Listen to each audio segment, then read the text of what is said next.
वासुदेवाय। ओम नमो भगवते वासुदेवाय।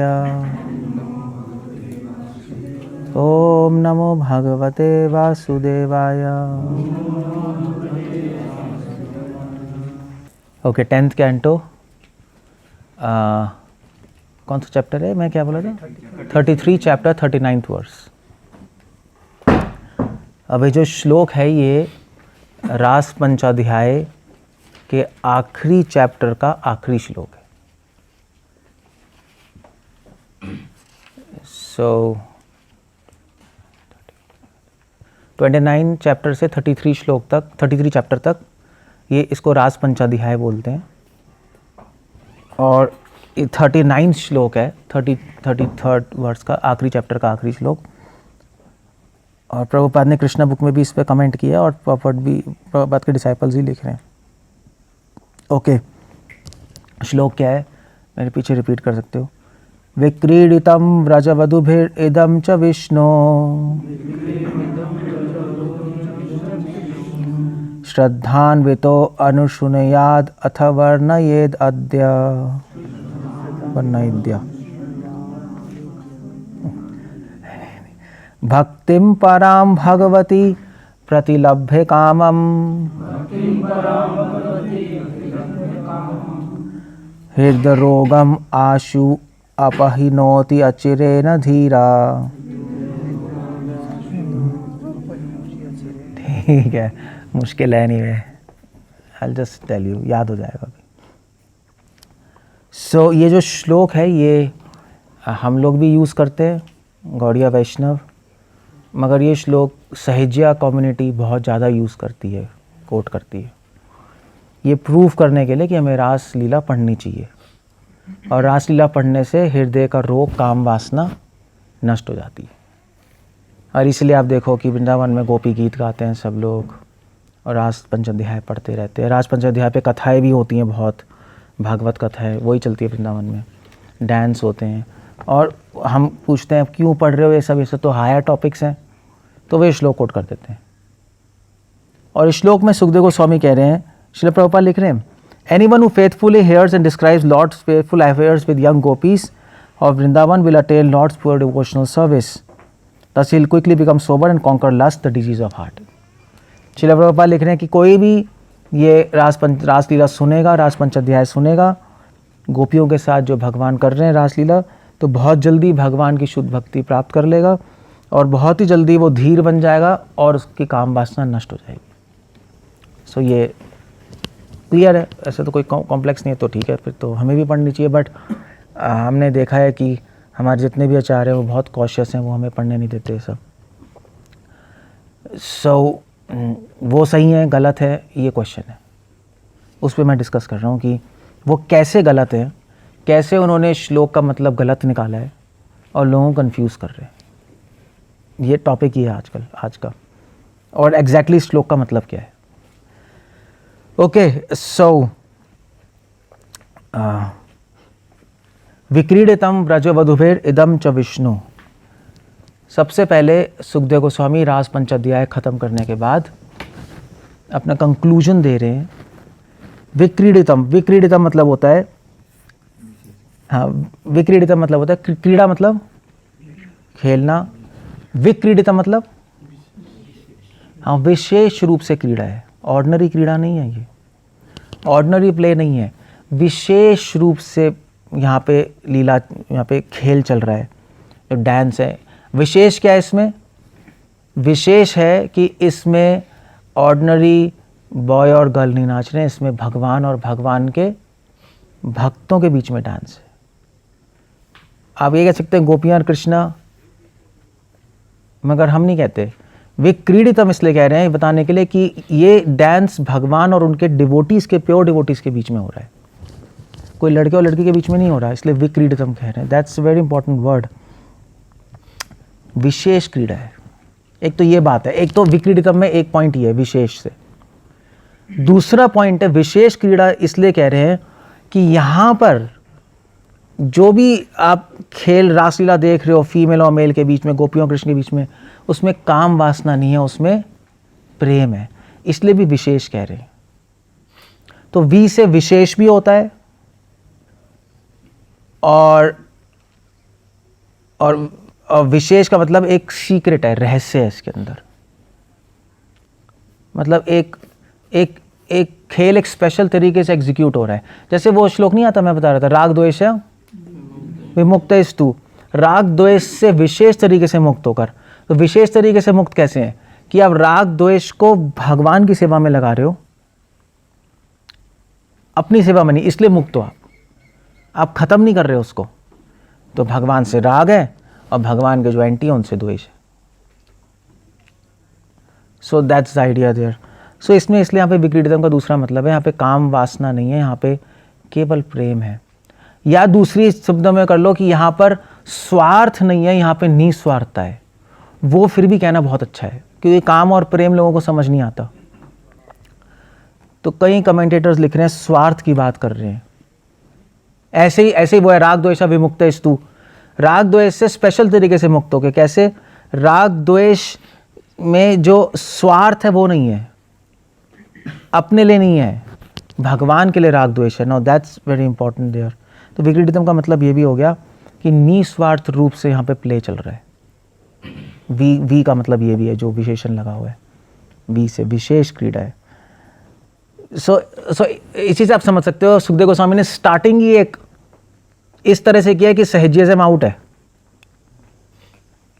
सहजियों को स्टार्टिंग में ही वो कैंसिल कर रहे हैं कि वेल यहाँ पे कोई स्वार्थ नहीं है, यहाँ पे कोई काम वासना नहीं है, कोई ऑर्डिनरी प्ले नहीं है कि आप ऐसे ही पढ़ जाओगे शेक्सपियर की स्टोरी की तरह या कालिदास के उपन्यास की तरह। ऐसा नहीं है ये, या किसी काव्य की तरह। That's not the idea there. Okay, विक्रीडितम व्रजवधू। तो व्रजवधू शब्द कहाँ आ रहा है, कौन बताएगा? कौन से श्लोक में आ रहा है? आराध्यो भगवान व्रजेश तन्यस तद्धामा वृंदावनम रम्याकाश्चित उपासना व्रजवधू वर्गेण या कल्पिता स्वयं, है ना? श्रीमद् भागवतम प्रमाणम अमलम प्रेम पुमार्थ महान श्री चैतन्य महाप्रभुर मतमिदम तत्र आदराद ना परह। ये किसने लिखा है श्लोक? हाँ, श्रीनाथ चक्रवर्ती ठाकुर। श्री विश्वनाथ चक्रवर्ती ठाकुर नहीं है ये, डोंट गेट कंफ्यूज्ड। श्रीनाथ चक्रवर्ती हैं। श्रीनाथ चक्रवर्ती चैतन्य महाप्रभु के पार्षद थे। और ये श्लोक कहाँ कोट कर रहे हैं ये? हाँ, चैतन्य मंजूषा उन्होंने कमेंट्री लिखी है भागवतम में, उसमें कोट कर रहे हैं। और हमारा one of the main verse है गौड़िया वैष्णव समाज का। तो उसमें लिख रहे हैं कि आराध्य भगवान व्रजेश तन्य तद्धामा वृंदावनम रम्याकाश्चित उपासना व्रजवधू वर्गेण या कल्पिता स्वयं। व्रजवधू जो शब्द है ये भी इंपॉर्टेंट है। वधू मतलब क्या होता है? वधू मतलब क्या होता है, कौन बताएगा? ये क्या है? श्रेया कैरवा चंद्रिका वितरणम विद्या वधू। हाँ, वही है। चेतो दर्पणम मार्जनम मादा भाग निरपापनम श्रेया कैरवा चंद्रिका वितरणम विद्या वधू जीवनम। वधू का मतलब होता है ब्राइड। वधू मतलब होता है बहू। वधू कहते हैं हिंदी में, हम मेरी वधू है। आपके उसमें पंजाबी में क्या कहते हैं इसको? नू है। हाँ, ये नू कहते हैं। नू क्या है? बहू को नू कहते हैं। मेरी नू है। फनी वर्ड है। सो वधू, तो वधू मतलब होता है ब्राइड। व्रजवधू मतलब कि व्रज की बहू। अब ये वधू वर्ड क्यों कर रहे हैं, बहू क्यों यूज कर रहे हैं वधू? वेल, अगर आप लिटरली देखो तो गोपियाँ किसकी वाइफ हैं? लिटरली देखो तो कृष्ण की हैं। एक्चुअली मैरिड कृष्ण से ही हुई थी वो, और एक्चुअली विवाह ही कृष्ण से हुआ है। रियली में लिटरली विवाह भगवान से हुआ है। और इसका प्रमाण आता है ब्रह्मवैवर्त पुराण में। ब्रह्मवैवर्त पुराण में ब्रह्मा जी ने गोपियों की और कृष्ण की शादी कराई थी बचपन में। राधा कृष्ण की शादी हुई है, ब्रह्मा जी ने खुद कराई है। और लिटरली, और जो गोपियां हैं, गोपियों की भी शादी कृष्ण से ही हुई है। उसका भी क्या था, गोपियों में कैसे हुई थी हाँ हाँ हाँ, जब ब्रह्मा जी ने सारे सखा चोरी कर लिए थे तो उस टाइम कृष्ण ही सखा बन गए थे, तो वो एक्चुअली उसी टाइम गोपियों की शादी हुई थी भगवान के सखाओं से, तो वो तो कृष्णा थे एक्चुअली। तो इसलिए एक्चुअली गोपियों की और राधा रानी की तो ब्रह्मा जी ने खुद कराई है, वो ब्रह्मवैवर्त पुराण में आता है। और इस प्रमाण को, इस वर्ड को लेके, व्रजवधु को लेके जीवा गोस्वामी लिख रहे हैं कि वृंदावन में पराकिया भाव नहीं होता, स्वकीय भाव है, क्योंकि सब मैरिड है। सो पराकिया भाव तो वहाँ होता है जहाँ अनमैरिड होता है, नहीं एक्स्ट्रा मैरिटल अफेयर। तो हमें पता है, मगर जीवा गोस्वामी ने, जीवा गोस्वामी चलो छोड़ो, निम्बार्क संप्रदाय में भी कहते हैं, निम्बार्क संप्रदाय सब स्वकीय भाव है, वो मैरिड ही मानते हैं राधा कृष्ण को और गोपियों को, और वो इसी वर्ड पे लेके आके एम्फेसाइज करते हैं व्रज वधू हैं, वो व्रज की वधू हैं, व्रजेन नंदन की वधू हैं, तो वो स्वकीय भाव मानते हैं। जीवा गोस्वामी ने भी स्वकीय भाव जब लेके आना पड़ा उनको, क्योंकि लोग एंटी हो गए थे पराकिया भाव की, बहुत कॉम्प्लेक्स सिचुएशन थी, पॉलिटिकल सिचुएशन बन गई थी, क्योंकि जो वल्लभ संप्रदाय वाले हैं वो भी एंटी हो गए थे, लाइक एक फ्रिक्शन हो गई थी वल्लभ संप्रदाय और गौड़िया मठ संप्रदाय में उस टाइम बहुत बड़ी। और उसके बाद पॉलिटिकल सिचुएशन बन गई थी, मुस्लिम रूलर्स वहाँ पे मुस्लिम वो भी अटैक कर रहे थे, there was a complex situation. तो सारे जो हमारे जो गौड़िया वैष्णव वो निम्बार्क संप्रदाय से एसोसिएट कर रहे हैं, नीम गांव और इधर उधर सब निम्बार्क संप्रदाय भरी पड़ी है, तो उनके माइंड में सारा स्वकीय भाव घुस गया। वल्लभ संप्रदाय भी स्वकीय भाव ऐसा ही मानते हैं, वो दोनों ही मानते हैं, बट स्वकीय भाव ज़्यादा कहते हैं ठीक है। तो वो डिबेट होने लगे, उन्होंने कहा ये क्या है, तो जीवा गोस्वामी को जानबूझ के वहाँ पर स्वकीय भाव लाना पड़ा। स्वकीय भाव मतलब मैरिड है वो दोनों, और उन्होंने प्रमाण ब्रह्मवैवर्त पुराण का और भागवतम का व्रजवधु दिया। और मगर उन्होंने लिखा है, ये जो पहला कॉन्सेप्ट लाए हैं कि सारी गोपियाँ और राधा रानी मैरिड है कृष्ण से, स्वकीय भाव है, वो पहला कॉन्सेप्ट गोपाल चंपू में आता है, बिल्कुल एंड में, मगर जीवा गोस्वामी यहाँ पर मेंशन कर रहे हैं। एक्चुअली बाद में विश्वनाथ चक्रवर्ती ठाकुर ने जीवा गोस्वामी के स्वकीय भाव के जो डॉक्यूमेंट है उस पर कमेंट्री दी, और विश्वनाथ ठाकुर लिख रहे हैं कि वेल हमें पता है लिख रहे हैं स्वकीय भाव, उन्होंने कोट भी किया गोपाल चंपू से, और मगर वो कह रहे हैं आप ध्यान से पढ़ो वो क्या लिख रहे हैं, मैं कुछ लोगों के लिए स्वकीय भाव बता रहा हूँ। तो कहने से पता लग रहा है कि जीवा गोस्वामी ने गौड़िया वैष्णव समाज के लिए नहीं बताया है, वो तो उस टाइम डेविएशन चल रही थी और ये हो रहा था, इसलिए उन्होंने किया। सो ये वर्ड व्रजवधु बहुत इंपॉर्टेंट है इसके लिए, स्वकीय भाव के लिए। बट अगर हम व्रजवधु से पराकिया भाव लाना चाहें, स्वकीय पराकिया समझ रहे हो ना आप लोग सब, क्या होता है निपुण? नहीं पता ना इसको नहीं पता लगेगा, बाकियों को पता है ना। तो अगर हम व्रजवधु तो यूज कर रहे हैं कि राधा रानी कृष्ण की बहू हैं, मगर राधा रानी कृष्ण की बहू नहीं है, राधा रानी कृष्ण की गर्लफ्रेंड है, समझ गए? ठीक है That's how it goes. So married नहीं है तो कैसे लाएंगे?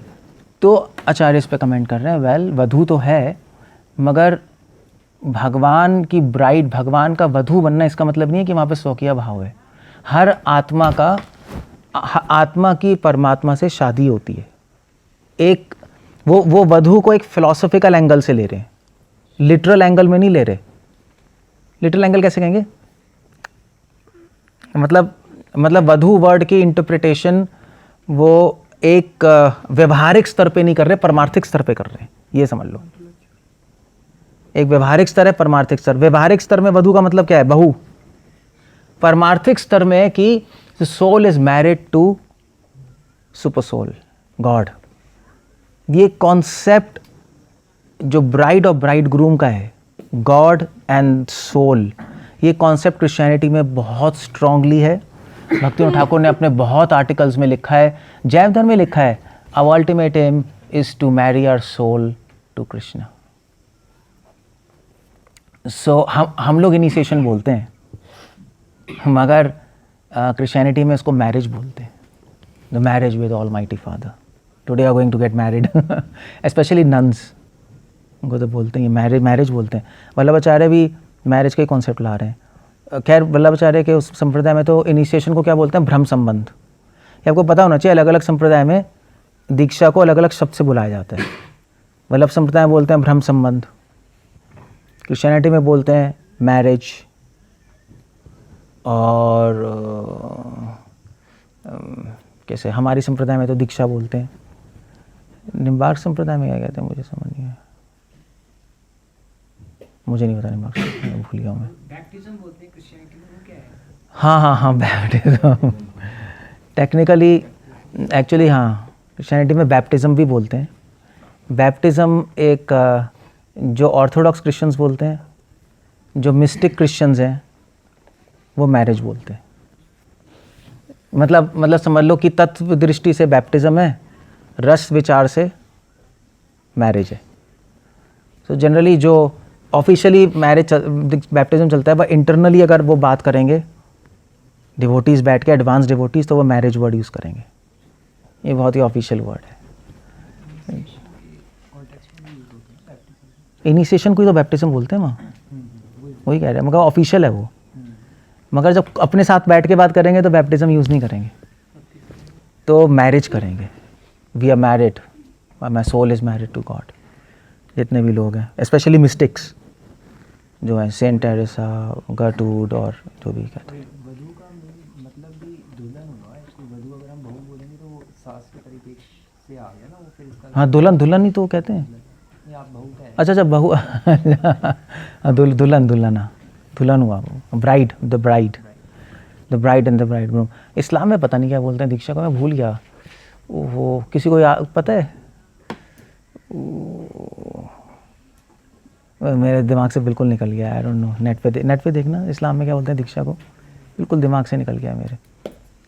ओके, सो ये विक्रीतम तो व्रजवधू, तो हमने गौड़ीय वैष्णवों ने इसको परमार्थिक स्तर पे लिया, व्रजवधू शब्द को। व्यवहारिक स्तर पे नहीं लिया कि डेली में मैरिड है, नहीं। हम परमार्थिक स्तर में ले रहे हैं कि सोल की मैरिज हो रही है सुपर सोल से, गॉड से। तो हम व्रजवधू से ही पराकिया भाव लेके आ रहे हैं। समझ गए ना? समझ गए सब लोग? समझ रहे हो ना? गौतम समझ आ रहा है क्या?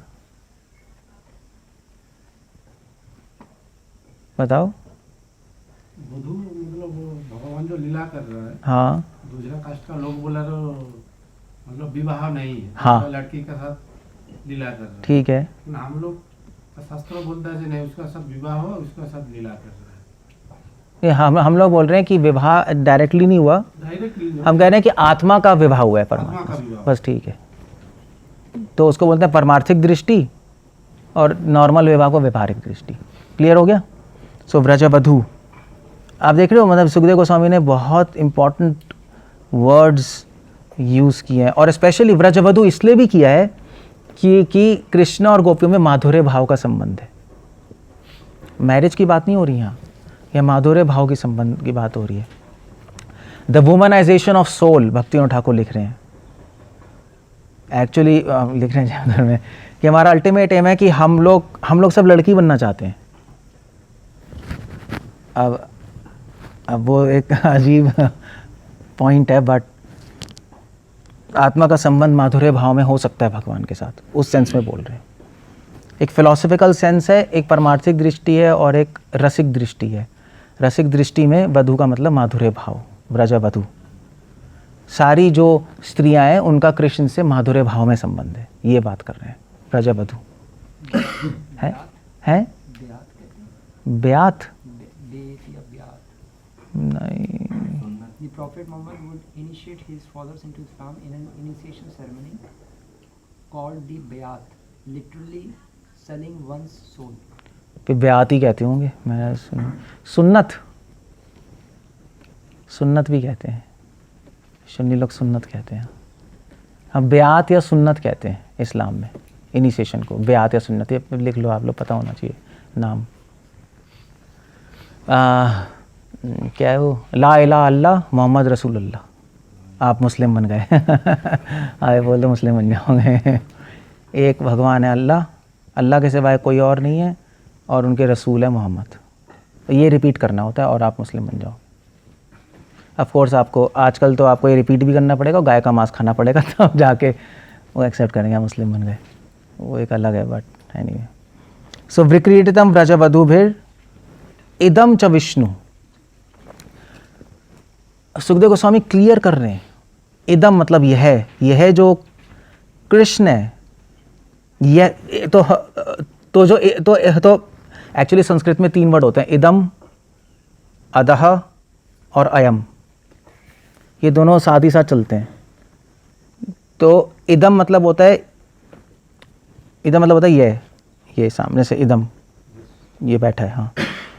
और उसके बाद वर्ड होता है अधा। अधा मतलब होता है अगर कोई दूर हो, जैसे मान लीजिए अगर कोई गेट पे खड़ा है तो हम थोड़े ना बोलेंगे इदम, मतलब मान लीजिए अगर गेट पे कौन आया, मान लीजिए कि ये आ गया दिव्यांशु गेट पे खड़ा है, तो मैं थोड़ा बोलूँगा कि इदम दिव्यांशु, मैं क्या बोलूँगा, आधा। वो थोड़ा दूर है ना, वहाँ है, पास में थोड़ा ना है, बिल्कुल पास में होता है इदम, बिल्कुल दूर होता है अधा। और अयम मतलब होता है कि आपको दिखाई नहीं दे रहा मगर है, इस आश्रम में दिव्यांशु है, तो अयम मतलब यहाँ पे दिव्यांशु है, अयम। तो इदम नहीं है, मुझे दिखाई नहीं दे रहा, अधा नहीं है, दिखाई नहीं दे रहा, बट है। तो तीनों वर्ड साथ में चलते हैं। एक और वर्ड होता है अधस, वो यूज़ नहीं होता ज़्यादा, बट इस यहाँ पे क्यों क्या कर रहे हैं, इदम, ये कहाँ आ रहा है शब्द,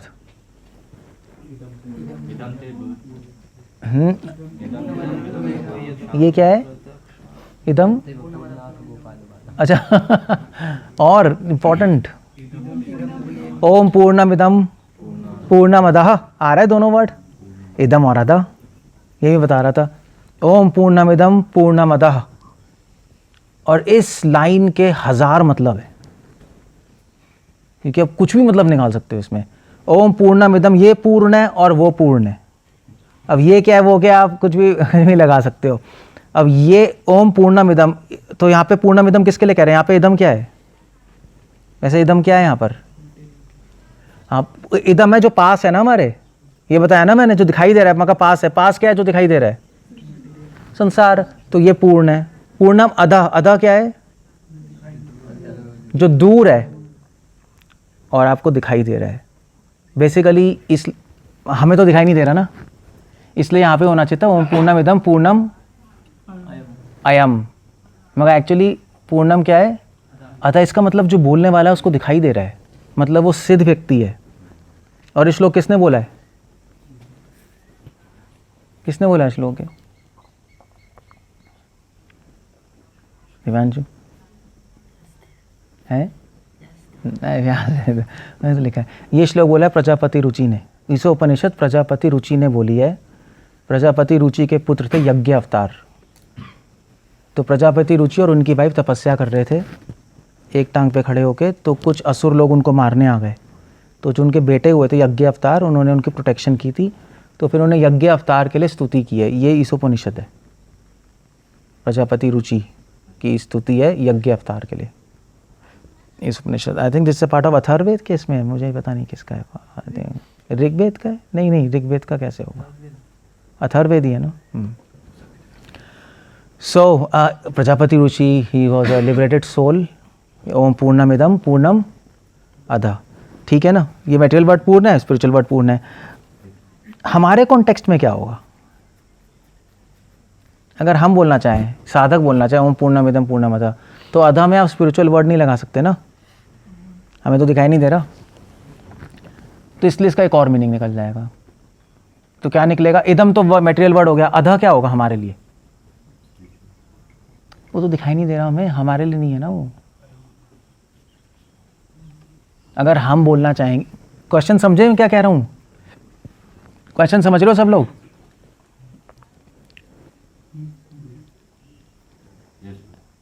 हाँ। तो हमारे लिए अधा क्या है, ये मटेरियल वर्ड पूर्ण है, मध्वाचार्य लिख रहे हैं मटेरियल वर्ड पूर्ण है, और जो अवतार आते हैं वो पूर्ण है, क्योंकि हमें वो दिखाई दे रहे हैं, वो ऐसे इंटरप्रेट कर रहे हैं, क्योंकि वो स्पिरिचुअल वर्ड नहीं ला रहे, क्योंकि अगर टेक्निकली संस्कृत से देखें तो आधा हुआ है, जो दिखाई दे हमें नहीं दिखाई दे रहा, तो वो नहीं लेके आ रहे हो।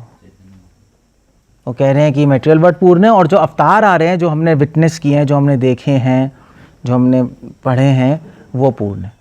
इस तरह से लिख रहे हैं, वो भी ठीक है, दैट्स ऑल्सो ओके।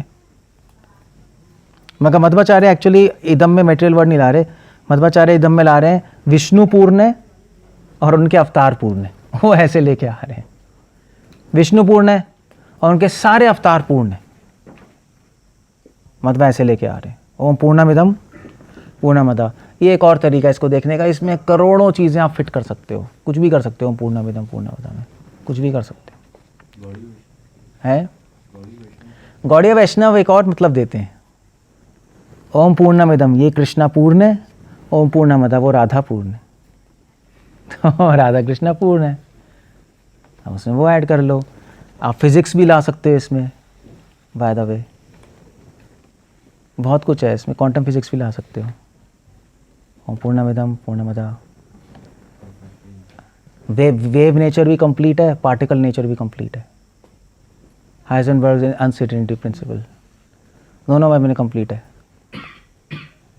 सो बहुत इसमें बता रहा हूँ ना, इसका सोचते रहोगे करोड़ों मीनिंग आ जाएंगे इसके। ये उपनिषद है, उपनिषदों के बहुत लेवल से मीनिंग होते हैं।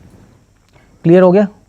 हमारा अलग है, मध्वा का अलग है, श्रील प्रभुपाद ने एक एंगल लिया है, तो उसको बोलते हैं इदम।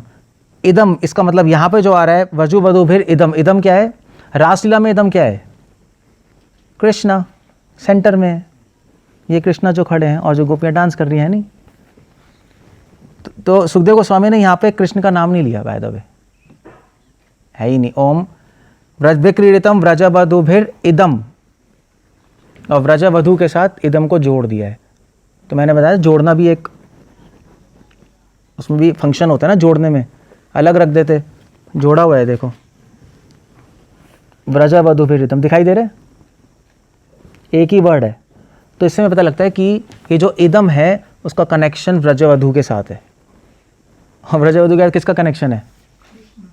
कृष्णा। और इदम मतलब ये कृष्णा जो सेंटर में है।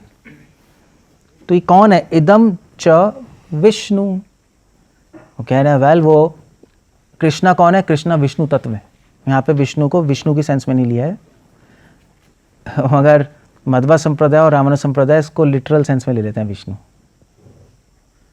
कहते हैं देखो ये कृष्णा है, ये कौन है? ये हमारे विष्णु है तुम्हारे कृष्णा नहीं है, ये विष्णु सुप्रीम है। विष्णु ही कृष्ण का रूप लेके आए, मगर हम तो नहीं कहते ना, हम तो कहते हैं कृष्ण से विष्णु आए, तो हम विष्णु को विष्णु तत्व के रूप में लेते हैं, विष्णु पर्सनैलिटी नहीं लेते, समझ रहे हो? तो हमारी दृष्टि यहाँ पे विष्णु को देखने की है, आपकी तत्व से दृष्टि हमारी, तो व्यक्तिगत दृष्टि नहीं है कि हम किसी व्यक्ति को, किसी पर्सन को आइडेंटिफाई कर रहे हैं विष्णु। क्लियर हो गया ना? तो फिलॉसफी में अलग अलग दृष्टियाँ होती हैं। डिफरेंस क्यों यहाँ पे ब्रजवधु यूज कर रहे हैं और विष्णु यूज कर रहे हैं, वो क्यों कृष्ण क्यों नहीं यूज कर रहे हैं? क्योंकि वो बता रहे हैं कि कृष्ण ऑर्डिनरी आदमी नहीं है, ये भगवान है, विष्णु तत्व है। विष्णु तत्व बता रहे हैं क्योंकि विष्णु एक क्योंकि विष्णु शब्द वेदों का शब्द है, टू आइडेंटिफाई गॉड। कृष्ण नहीं है शब्द, तो इसलिए विष्णु तत्व भी करते हैं यूज सब। विष्णु का मतलब होता है सर्वव्यापी। विष्णु का तो वैसे भगवान को विष्णु क्यों कहते हैं? तो विष्णु का मतलब क्या है शब्द का, कौन बताएगा? विशति इति विष्णु।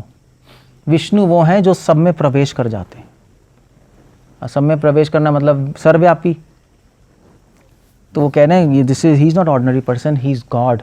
भगवान का सबसे बड़ा गुण क्या है?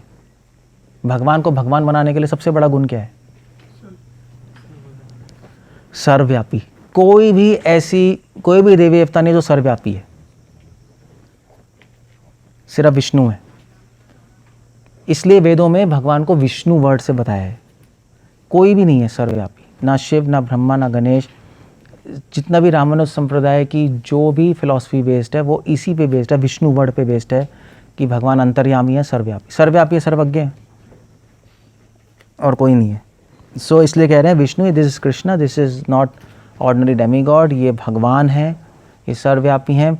एक तो ये बात है, तो ये तो आपकी तत्व की दृष्टि से हो गया। अगर रस की दृष्टि से देखो तो विष्णु इसलिए कह रहे हैं कि यही कृष्णा सारी गोपियों के साथ है, नहीं एक्सपैंड कर गए थे ना, सर्वव्यापी हैं, सर सेंटर में नहीं है।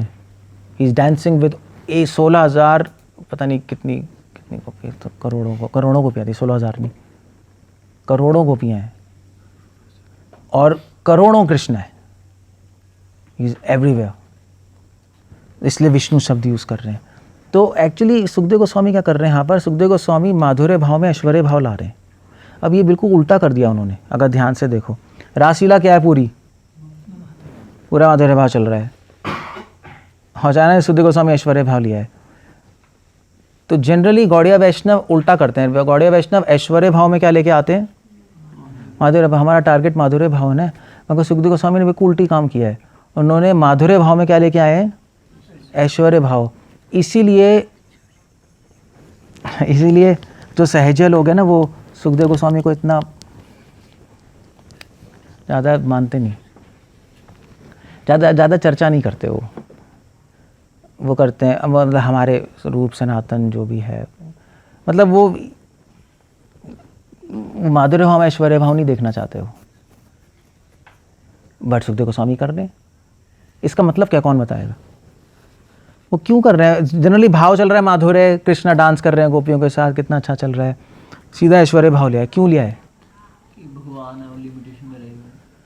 इससे इसका सिर्फ एक ही पॉइंट आ सकता है कि सुखदेव गोस्वामी सहजिज्म काटना चाहते हैं।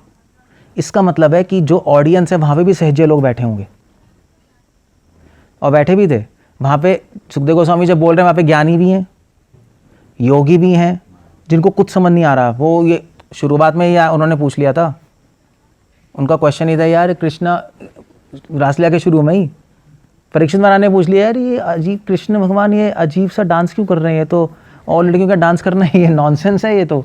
सुखदेव गोस्वामी ने डांट दिया, तुम पागल हो, तुम्हें अभी तक ये समझ नहीं आया भगवान है। तो लोगों के माइंड में डाउट था, योगियों के, ज्ञानियों के, बहुत सारे लोग आए थे, सहजे लोग भी बैठे होंगे। सुखदेव गोस्वामी ने उनको एड्रेस करते हुए, उनके डाउट्स को हटाते हुए बोल दिया कि विष्णु है, दैट्स ऑल, ख़त्म हो गया सीन। मगर इसमें एक और पॉइंट है कि माधुर्य भाव में ऐश्वर्य भाव लाना गलत नहीं होता। मतलब सहज्या कम्युनिटी बिल्कुल भी नहीं मानेगी इस पॉइंट को। इनफैक्ट हमारे इस्कॉन डिवोटीज नहीं मानेंगे एक लेवल पे कि यार इतना अच्छा मधुर टॉपिक चल रहा है, आप कह रहे हो भगवान है, सर्वव्यापी हैं, ये क्या हो रहा है, ये अजीब सा है। मगर माधुर्य भाव में ऐश्वर्य भाव लाने से रस बढ़ता है, कम नहीं होता। वो रसाभास नहीं है वो। जैसे फॉर एग्जांपल कृष्णा जब यशोदा माँ नंद बाबा के आंगन में रेंग रहे हैं, क्रॉल कर रहे हैं, तो कई सॉन्ग्स हैं रूपा गोस्वामी के कि रूपा गोस्वामी कह रहे हैं कि कृष्णा आंगन में रेंग रहे हैं, यशोदा माँ उनको प्यार कर रही हैं, उन्हें अपनी गोदी में बिठाया। तो रूपा गोस्वामी पद्यावली में लिख रहे हैं कि कि ये वही पर ब्रह्म है जो यशोदा के गोद में खेल रहे हैं। इमीडिएटली माधुर्य भाव में ऐश्वर्य भाव लिया है वो, तो उससे रस आता है। तो ये कॉन्सेप्ट है, ये रस कब आता है, आनंद कब आता है, जब माधुर्य भाव ऐश्वर्य भाव का मिश्रण होता है। प्योर माधुर्य भाव में आपको रस नहीं आएगा, वो असंभव है, वो नहीं होता, वो मिक्स्ड होना चाहिए। ये पॉइंट मतलब ये पॉइंट वल्लभाचार्य लिख रहे हैं अपने उसमें, काफ़ी कमेंट कर रहे हैं इस पर। वरना आपको मज़ा क्या आएगा, कृष्णा रेंग रहे हैं, बट हमें मज़ा क्यों आ रहा है, कौन रेंग रहा है, पर भ्रम। तभी हमारे माइंड में है ना, तभी तो मज़ा, ओ वाह यार ये क्या हो गया, तभी तो आनंद आ रहा है। सो प्योर माधुर्य भाव कुछ नहीं होता, ऐश्वर्य और माधुर्य का मिक्सचर है। रस मतलब मिक्सचर है नहीं, सब मिक्स्ड है तो मज़ा आता है। प्रपोर्शन अलग अलग हो सकता है बस। सो ये बहुत इंटरेस्टिंग श्लोक है। सुखदेव गोस्वामी ने कुछ रिवर्सल किया है, माधुर्य में ऐश्वर्य ला रहे हैं, इमीडिएटली चेंज कर रहे हैं चीज़ें। तो मगर सुखदेव गोस्वामी तो ऐसे व्यक्ति हैं जो कि क्या कहते हैं, शुकावेत कहते हैं, व्यासो वेत्ति अहम वेत्ति शुकावेत्ति, मैं जानता हूँ, सुखदेव गोस्वामी जानते हैं, सुखदेव गोस्वामी जो बोल रहे हैं एवरी वर्ड काउंट्स, इसलिए विष्णु कह रहे हैं। ओके, ये अलग अलग एंगल हैं विष्णु के। एक एंगल ये है विष्णु का विशति इति विष्णु, जो लोगों के हृदय में, जो गोपियों के हृदय में प्रवेश कर गए रासलीला के द्वारा, उनको विष्णु कह रहे हैं, इसलिए भी विष्णु कह रहे हैं कृष्ण को, जो गोपियों के हृदय में प्रवेश कर गए हैं। और वो इसलिए कह रहे हैं क्योंकि रासलीला ही वो लीला है जिसमें गोपियों का जो बॉन्ड है कृष्ण से हमेशा के लिए हो गया। उससे पहले जितनी भी लीला हो रही थी, गोवर्धन लीला, पूतना लीला, तृणावर्त लीला, वो सारी लीला जो है वो यहाँ तक लाने के लिए। कालिया लीला, उसमें सब गोपियाँ और कृष्णा गोपियों को अट्रैक्ट कर रहे हैं अपनी तरफ, आकर्षण कर रहे हैं। क्यों कर रहे थे? क्योंकि उनको रासलीला करनी थी। और रासलीला में अल्टीमेट क्लाइमैक्स है भगवान और गोपियों के संबंध का। भगवान पूरी तरह प्रवेश कर गए गोपियों के हृदय में इस लीला में, क्योंकि रासलीला हो गई। They are dancing together. नहीं, इससे पहले कभी साथ में मिले नहीं ना, वो दूर से देख रहे हैं, गोवर्धन लीला में दूर से देख रहे हैं, कालिया नाग की लीला में दूर से देख रहे हैं, but they wanted to meet, कभी मिले नहीं। रासलीला में मिल गई, फुल यूनियन हो गया, यूनियन पूर्ण मिलन हो गया रासलीला में, इसलिए उनको विष्णु कह रहे हैं, जो पूर्ण प्रवेश कर गए गोपियों के हृदय में, गोपियाँ पूर्ण प्रवेश कर गई कृष्ण के हृदय में। ये भी एक एंगल है शब्द विष्णु को देखने का। अलग अलग दृष्टियाँ हैं, ये रस दृष्टि से है। ओके, अब वर्ड आया है जो मेन, श्रद्धान्वितः। ये मेन वर्ड है श्लोक का। मतलब श्लोक में दो मेन वर्ड है, एक ही है श्रद्धान्वितः। तो श्रद्धान्विता, श्रद्धान्विता, सुखदेव गोस्वामी कह रहे हैं जो ये लीला है श्रद्धा से सुनेगा। श्रद्धा से नहीं, मतलब श्रद्धान्वित, चलिए श्रद्धा नहीं है, श्रद्धा से नहीं है, श्रद्धान्विता है। श्रद्धान्विता का मतलब क्या है? मतलब श्रद्धा से भरा हुआ, तो फुल फेथ के साथ सुनेगा, पूर्ण विश्वास के साथ सुनेगा ये लीला। अब ये पूर्ण विश्वास क्या है? यहां पे एक बहुत बड़ी पॉइंट है। क्या सुखदेव गोस्वामी ये कहना चाहते हैं कि जो व्यक्ति सुनने वाला रासलीला, उसको पूर्ण विश्वास होना चाहिए कि कृष्ण भगवान है? ये कहना चाहते हैं? ये नहीं कहना चाहते, क्योंकि मतलब आप 10th कैंटो के 39 चैप्टर पे हो, अभी तक तो विश्वास हो ही जाना चाहिए कि वो भगवान है, क्वेश्चन ही नहीं है। नहीं, पूतना को मार दिया, गोवर्धन उठा दिया, अभी भी आपको नहीं पता भगवान है, तो पॉइंट ये है। तो ये पॉइंट नहीं ला रहे कि वो भगवान है, पॉइंट यहाँ पे ला रहे हैं, यहाँ पे पूर्ण विश्वास होना चाहिए कि ये जो लीला चल रही है इसमें काम वासना नहीं है, इसमें केवल प्रेम है, ये विश्वास होना चाहिए, तब ये लीला आपको शुद्ध करेगी। अगर ये विश्वास नहीं होगा तो लीला आपको शुद्ध नहीं करेगी, तो नहीं कर सकती लीला शुद्ध, आपको असंभव है। तो बल्कि आपको और दूषित कर देगी, आप गिर जाओगे और। क्लियर हो गया? और होता ही है, वृंदावन में जितनी भी सहेजियां हैं सब एक लड़की लेके भागते हैं अंत में। मैंने तो देख लिया कई सालों से, बड़े बड़े रासलीला पढ़ने वाले, एंड में एक लड़की। क्योंकि प्रॉब्लम, अब इसका मतलब क्या है कि पूर्ण विश्वास होना चाहिए कि वहाँ पे काम वासना नहीं है, प्रेम है। इसका प्रैक्टिकल मतलब क्या है? मतलब आप सोच रहे हो कि हमें तो विश्वास है, मतलब हमें कैसे पता लगेगा हमें विश्वास है कि वहाँ पे प्रेम है, काम वासना नहीं है? हाँ, हाँ, आप पढ़ो। अगर माइंड डिस्टर्ब हो रहा है इसका मतलब there is a problem there, fall down हो जाएगा, गिर जाओ, गंदे थॉट्स आने लगेंगे। क्योंकि डिस्क्रिप्शंस तो बहुत ग्राफिक हैं इसमें। राधा कृष्ण एक दूसरे को किस कर रहे हैं, एम्ब्रेस कर रहे हैं, कृष्णा पान खा रहे हैं और पान ट्रांसफ़र कर रहे हैं गोपियों के मुंह में, और भी चीज़ें हैं। हाँ, ये तो कृष्णा बुक में वही तो मैं वही तो कह रहा हूँ, वो पढ़ना नहीं होता ना, वो आप पढ़ोगे तो फिर आप क्या सोचोगे? आप कृष्ण तो जनरल बांटते हैं, बांटते हैं मगर वो पढ़ना नहीं चाहिए।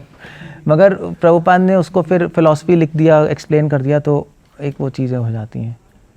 इन जनरल हम एडवाइस नहीं करते। सो फिर भी प्रभुपाद ने उसमें कम लिखा है, इसमें तो बहुत ज़्यादा है। आप बहुत बैलेंस करके दिया, उसमें तो चलता है। इसमें डायरेक्टली तो बहुत ज़्यादा है, कृष्णा उनका खेल रहे हैं, उनके बॉडी पार्ट्स छू रहे हैं, there are so many things, तो आप क्या करोगे आप। सो मतलब श्रद्धान्विता, तो इस लेवल की श्रद्धा की बात कर रहे हैं, और वो तब पॉसिबल है, आप वहाँ पे प्रेम तब देख पाओगे जब आपके हृदय में प्रेम की झलक होगी। आप वहाँ पे काम वासना नहीं देखोगे जब आपके अंदर काम वासना नहीं होगी, अदरवाइज एक लेवल तक, अदरवाइज आप समझ ही नहीं पाओगे वहाँ क्या चल रहा है। ये दिखने में तो ऐसा लग नहीं रहा। So you have to have faith in that. Faith एक लेवल का फेथ चाहिए। Faith means conviction. यहाँ पे फेथ का मतलब है रियलाइजेशन। यहाँ पे फेथ का मतलब श्रद्धा नहीं है, इसलिए यहाँ पे लिख रहे हैं श्रद्धान्वितः, श्रद्धा से पूर्ण।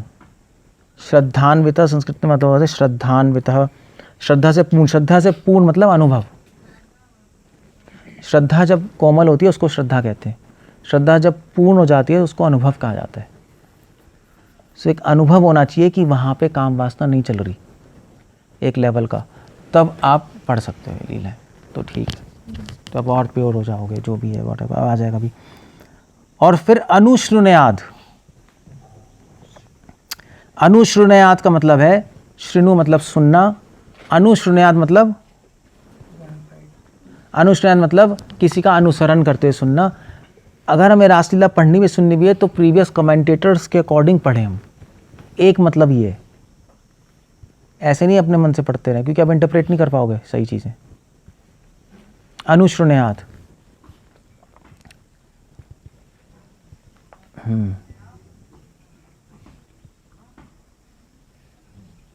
ओके, और अनुश्रुणयाद का एक और मतलब है। अनु का मतलब क्या होता है?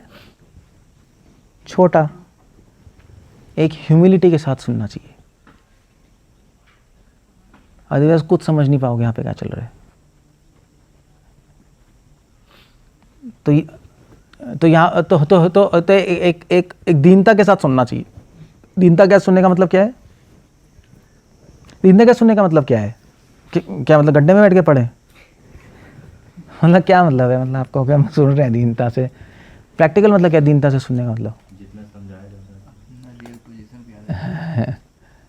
हाँ, दीनता मतलब यहाँ पर है, तो एक शास्त्र है कामंडे का नीति शास्त्र, उसमें दीनता की बहुत अच्छी डेफिनेशन दी है, मुझे बहुत अच्छी लगी। ब्रह्मा जी कह रहे हैं कि दीनता मतलब भोग छोड़ना। तो दीनता क्या सुनना मतलब, आपको जब रासलीला सुन रहे हो तो आपकी लाइफ में, आपके किसी भी एक्शन में भोग नहीं होना चाहिए, वो दीनता है। दीनता ये है ना, मैं भोग नहीं कर रहा, भगवान की प्रॉपर्टी में नहीं भोग करूंगा, ये तो दीनता है। अहंकार क्या? भगवान की प्रॉपर्टी है, मैं इसको भोग करूंगा, वो अहंकार है, सिंपल। तो भक्ति सिद्धांत सरस्वती ठाकुर भी सेम पॉइंट लिख रहे हैं। अनुश्रुणयाद मतलब दीनता। दीनता मतलब भोग छोड़ना। तो जब आप रासलीला सुन रहे हो तो आपकी लाइफ में ऐसा कोई एक्शन नहीं होना चाहिए जिसमें आप भोग में फंसे हो या भोग कर रहे हो, समझ रहे हो? तो गड़बड़ है वो, तो काम नहीं करेगा चीज़। या दीनता मतलब वैराग्य, भोग छोड़ना। तो वैराग्य के साथ सुनना चाहिए ये। अनु मतलब वैराग्य। वैराग्य के साथ सुनोगे तो समझ आएगी रासलीला। वैराग्य, अनुश्रुणयाद, ये अनु वर्ड बहुत इंपॉर्टेंट है यहाँ पर। इसीलिए जितने भी रासलीला के पारंगत लोग हुए हैं, क्या है? परम वैरागी। सुखदेव गोस्वामी, महाप्रभु, सब परम वैरागी हुए हैं। इसलिए जिसमें वैराग्य नहीं है वो ये सुनने का अधिकारी नहीं है। तो सुखदेव गोस्वामी धीरे धीरे ना रासलीला सुनने का अधिकार भी ला रहे हैं इस श्लोक के अंदर। पहला अधिकार क्या है? श्रद्धान्विता, अनुभव होना चाहिए कि वो वहाँ पे काम वासना नहीं है। दूसरा अधिकार क्या है? वैराग्य होना चाहिए। और सहज्यों में कुछ भी नहीं होता, कहाँ है वैराग्य? कहाँ कौन होता है? कहेंगे यार राधा कुंड पे बैठे हैं, बट कह सकते हैं वैराग्य, बट इन वन सेंस हाँ वो राधा कुंड से अटैच्ड है, वैराग्य का है। तो प्रभुपाद में वैराग्य छोड़ के चले गए वृंदावन, किसी से अटैच नहीं है, वो केवल सेवा से अटैच्ड है। अगर ज़रूरत पड़े सेवा के लिए वृंदावन भी छोड़ देंगे, राधा गुण भी छोड़ देंगे लो। सो वैराग्य अनुशृणयात अथ वर्णयेद अद्य, सुनने से या उसका वर्णन करने से। So that's one thing. अद्य वर्णयेद यह, वर्णयेद यह, अद्य नहीं वर्णयेद। ओके, ये हो गया। अगर आप ऐसा करोगे, इस अधिकार के साथ सुनोगे या वर्णन करोगे, तो भक्तिम पराम भगवती, सो भगवती मतलब भगवान में परम पराभक्ति उत्पन्न होगी। पराभक्ति मतलब, पराभक्ति क्या होता है? प्रेम। पराभक्ति टेक्निकल वर्ड है, प्रेम को पराभक्ति कहते हैं, और प्रेम से नीचे भक्ति को कहते हैं साधारण भक्ति। ये भी एक क्लासिफिकेशन है, साधारण भक्ति, पराभक्ति। वो क्या श्लोक है, वो क्या है, ब्रह्मभूत प्रसन्न आत्मा न शोचति न कांक्षति समसर्वेषु भूतेषु मद्भक्ति लभते पराम। पराभक्ति, पराभक्ति वहाँ पे कह रहे हैं कि प्रेमा भक्ति आपको मिलेगी, जो साधारण भक्ति से परे है, उसको पराभक्ति। ये जो साधारण भक्ति पराभक्ति है, यही टर्म्स यूज़ करते हैं सारे संप्रदाय वाले।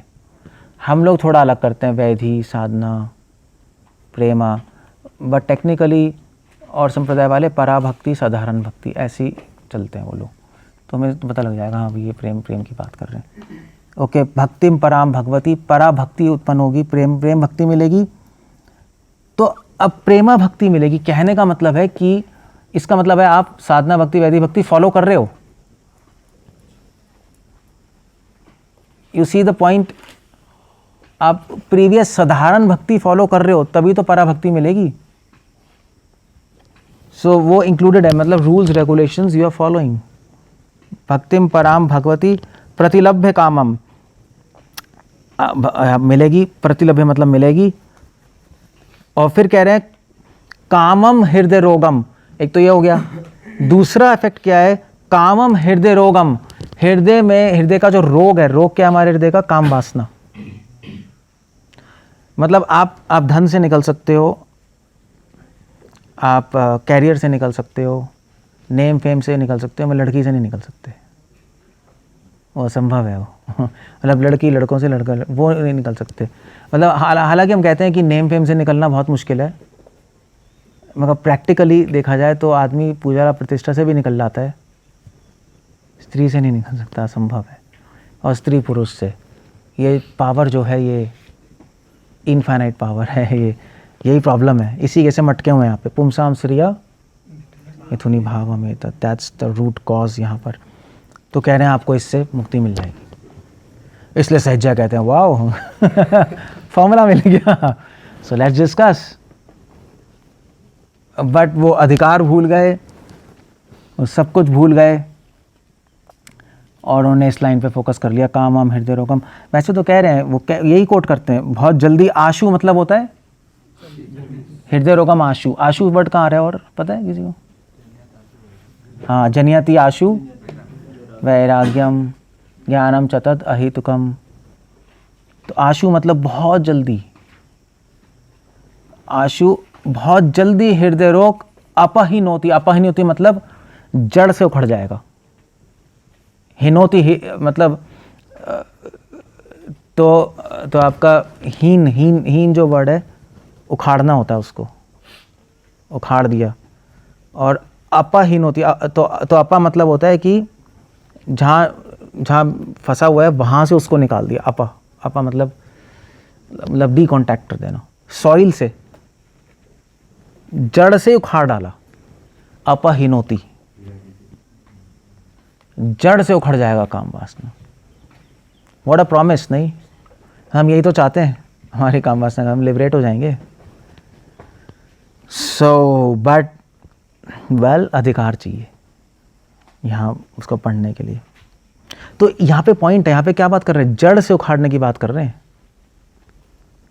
इसका मतलब है कि ऊपर से पेड़ पत्तियां तो हमें काटनी पड़ेंगी। पौधे की पहले पेड़ पत्तियां काटो, टहनियां काटो, छोटा हो जाएगा तब पकड़ के खींचोगे ना। मगर सहज लोग पूरा पेड़ ही खींचने की कोशिश कर रहे हैं, वो नहीं निकलेगा, वो मर जाएंगे वो। तो ये प्रॉमिस नहीं है कि काम वासना आप चाहे पूरे कामी व्यक्ति हो, आप पढ़ने लगो तो हट जाएगा, नहीं। वो कह रहे हैं जड़ से निकाल देंगे हम, मगर आपको एक लेवल तक खुद उस पर काम करना पड़ेगा, काम वासना के पेड़ पे। पहले लूज तो करो उसको, यही करते हैं ना, क्योंकि जो जड़ से निकालने पर टहनी तोड़ेंगे, हल्का करेंगे, फिर पकड़ के निकालेंगे। इसलिए यहाँ पे जड़ से बात कर रहे हैं। एक तो पॉइंट ये, दूसरा पॉइंट ये है कि दोबारा नहीं आएगी काम वासना, जड़ से निकल गई, परमानेंट क्योर है। अब उसके बाद जो दूसरा शब्द है श्लोक में इंपॉर्टेंट, वो है अचिरेण धीरा। वो बहुत जल्दी व्यक्ति धीर बन जाएगा। धीर मतलब लिबरेटेड, मुक्त हो जाएगा वो,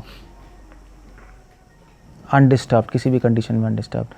मतलब उसके सामने लड़कियां होंगी, कुछ नहीं होगा उसको, धीर, विचलित नहीं होगा धन और स्त्री से। अचिरेना मतलब बहुत जल्दी। सो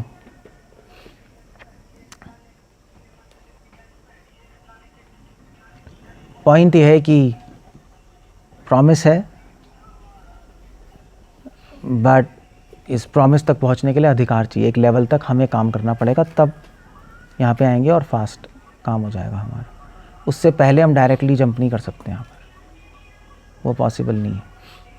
एटलीस्ट आपको पता होना चाहिए कृष्णा कौन है, आपको पता होना चाहिए वहाँ गोपियाँ कौन है, वहाँ काम वासना नहीं चल रही, हृदय में निस्वार्थता होनी चाहिए, तभी तो अप्रिशिएट कर पाओगे वहाँ।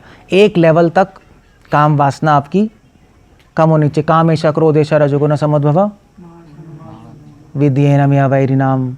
सबसे पहले काम क्रोध को कंट्रोल करने की कोशिश करो। एक ग्रॉस लेवल पे काम क्रोध खत्म हो जाना चाहिए। यहाँ पे बात कर रहे हैं सटल लेवल पे, उसकी जड़ें उखाड़ने की लेवल पे, वो काम ये कर देगा। मगर आप बिल्कुल शुरू से करना चाहो ग्रॉस, तो नहीं होगा फिर इससे, फिर तो गिर जाओगे आप और नीचे। से श्लोक है, आप इसको कोट कर सकते हो। सज्जियों से कभी बात होगी तो उसमें एक्सप्लेन कर सकते हो। विक्रीडितं का मतलब रजवधुवी विष्णु श्रद्धान्वितानुश्रयाद, और उनको काउंटर ऐड कर सकते हो कि देखो ऐसे है। Okay, so like that. Hare Krishna. कुछ कहना है, कुछ बोलना है?